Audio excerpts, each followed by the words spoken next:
গাজীপুরের টঙ্গীতে বিএনপির একটি পূর্বনির্ধারিত নির্বাচনী গণমিছিলের প্রস্তুতিকালে গ্যাস বেলুন বিস্ফোরণের ঘটনায় শিশুসহ অর্ধশতাধিক নেতাকর্মী দগ্ধ হয়েছেন। সোমবার ৯ ফেব্রুয়ারি বিকেলে টঙ্গী হোন্ডা রোড এলাকায় এ দুর্ঘটনা ঘটে।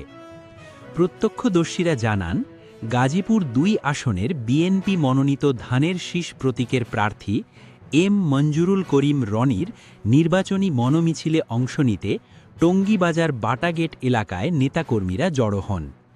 এক পর্যায়ে হোন্ডা রোডের মাথায় বিএনপি অফিসের সামনে রাখা গ্যাস বেলুনে হঠাৎ বিস্ফোরণ ঘটে। এ ঘটনায় নেতাকর্মীদের হাত মুখসহ শরীরের বিভিন্ন অংশ ঝলসে যায়। আহতদের দ্রুত উদ্ধার করে টঙ্গী সরকারি হাসপাতালে নেওয়া হয়।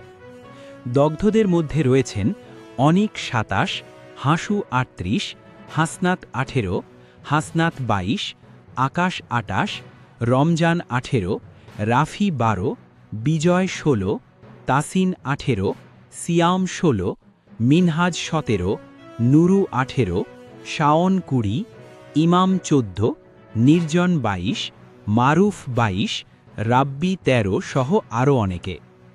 টঙ্গী সরকারি হাসপাতালের চিকিৎসক ডাক্তার নাফিয়া শারমিন জানান, আহতদের মধ্যে অনেকের শরীরের ১৮ থেকে ২০% পর্যন্ত দগ্ধ হয়েছে। তাদের উন্নত চিকিৎসার জন্য ঢাকায় পাঠানো হয়েছে। আহতদের জাতীয় বার্ন ও প্লাস্টিক সার্জারি ইনস্টিটিউটে নিয়ে আসা মুহাম্মদ রবিউল ইসলাম বলেন, নির্বাচনী প্রচারণার সময় একটি ঘরের ভেতরে রাখা বেশ কিছু গ্যাস বেলুন বিস্ফোরিত হয়। সন্ধ্যা ৬:৩০টার দিকে দগ্ধ অবস্থায় আহতদের জরুরি বিভাগে আনা হয়। জাতীয় বার্ন ইনস্টিটিউটের আবাসিক চিকিৎসক সহকারী অধ্যাপক ডাক্তার শাওন বিন রহমান জানান, আহতদের ড্রেসিং চলছে এবং দগ্ধের মাত্রা পরে বিস্তারিত জানানো হবে।